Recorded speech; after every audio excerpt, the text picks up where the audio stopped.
politically important for politicians to ensure that. But Gachagua is pretty confident of winning it, of winning Nairobi. Gachagua is confident of everything, Jagero, except actually doing it. Yeah, he has always. You think he's bluffing when he says that he's coming for Nairobi? Did you listen to him when he talked about Mbere? Have you listened to him with all by-elections? Gachagua is a master at making things look real. Like, he can actually sound like, when you listen to him, you'll feel like, wow, the chicken are actually coming home to roast. But then later you realize he talks more than he plans. He talks more than he actually executes. And that's why most of the things he talks about don't necessarily come down to pass. You look at the things that have happened, even in the same Mount Kenya. You look at how he has lost by-elections in Mbeere and other parts of the country.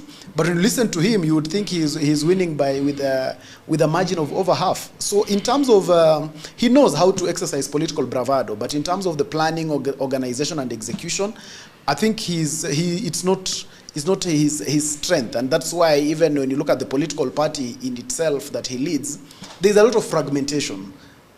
Even in the political party. It's the only political party without a sitting secretary general. Yeah, it's the only political party without both a secretary general and a party leader. So that speaks to planning and execution. So it's one thing. Why are those positions not filled? They're not filled because, Jagero, number one, Rigathi Gachagua himself cannot be a party leader because he's an impeached person. He can't hold public office. Now, away from that, that's why he's not a substantive party leader of DCP. Now, because of that, that positions Malala as the party leader of DCP by fact and by documents. And that's why when you look at it, there is a lot of... But Malala is going further and further away from... And that's what I'm justifying, Jagero. That Malala sits at the position of being the party leader of DCP. He sits at the position of being the real leader at the helm of DCP. And that's why you can be able to look at the body language of the people around DCP, because this is a party that has been fashioned as a Mount Kenya party. But one of the first seats that this party wins is in Kisa East, where Malala comes from. So it again speaks more to the reality that Malala is not a political juvenile. So he is the one who is actually, in terms of winning seats, is the one winning the seats. Now, when you look at the body language around the leaders of DCP and the party leader, you feel there is an element of fear around Malala, and that's why quickly they were able to change their Secretary General from my friend Hezron to now someone else. But again, they looked for someone who cannot be able to hold the office substantively. Because if at all they wanted someone to hold this office substantively, they would have looked for a person who does not belong to another political party. But what does Rigathi Gachagua do? He takes someone from UDA in the name of Senator Methu, who cannot become a substantive Secretary General. What do you mean by substantive? Substantive means this, Jagero, that you can be able to be gazetted. For instance, like my friend Joachim is substantive because he's gazetted by the Office of the Registrar of Political Parties. Because he's a member of the party and therefore he can be Secretary General. But now when you look at Methu, in words and speech and in color of dressing, he is DCP. But by fact and his membership in parliament, he is a UDA person. So he cannot be able to hold the position of Secretary General substantively.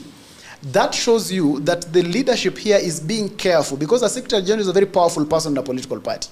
That's why ODM is having all these hulabaloo around the Secretary. He's a very powerful person.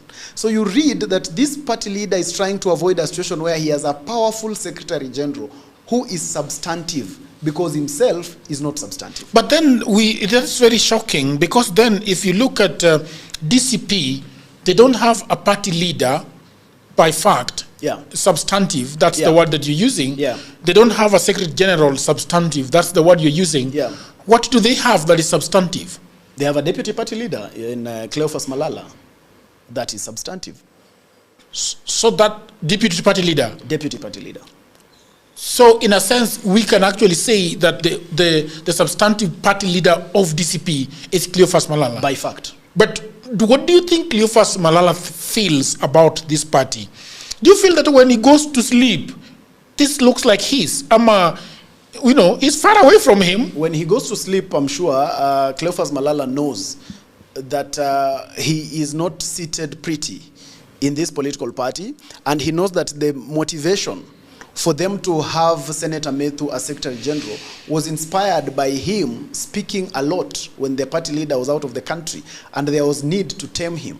So this is a struggle to actually politically tame him. And because everyone also knows that Cleophas Malala is not a political pushover, he is a political dinosaur that you cannot just play around with. Remember, I've just told you, Jagero, that among the seats that DCP has, which I think are 2 only, that they have won, it is the first one, is Kisa East, where Malala comes from. So this party that is deemed to be a Mount Kenya party, the only place where it has legitimacy in terms of a seat it has won is actually Kakamega, where Malala comes from. So that does not really augur well, especially within people who would want to position the party as coming from one region more than the other. Yo, so are you telling me, are the people over there telling Malala come back home? What are you doing on the other side? Is that something that will be whispered to him? Anything is possible, Jagero, and Malala is also a master of surprises. Remember, he pulled a surprise last minute when he moved to UDA and from ANC, and then he pulled a surprise and became the first person to support President Ruto, even before his party leader Musalia Mudavadi had actually crossed over. You'd not say that he's not seeing it. He's seeing it. He's not a fool. He's a political operative. No, Malala is. If you want to count political fools, don't count Malala. Malala is a brilliant politician, and I'm sure that he also knows how to read the mood, and he can tell when things are going against him. So if he's standing on a shifting sand, he knows. He knows very well, and he'll surprise them, or he'll surprise people. Yeah. Okay. What do you think?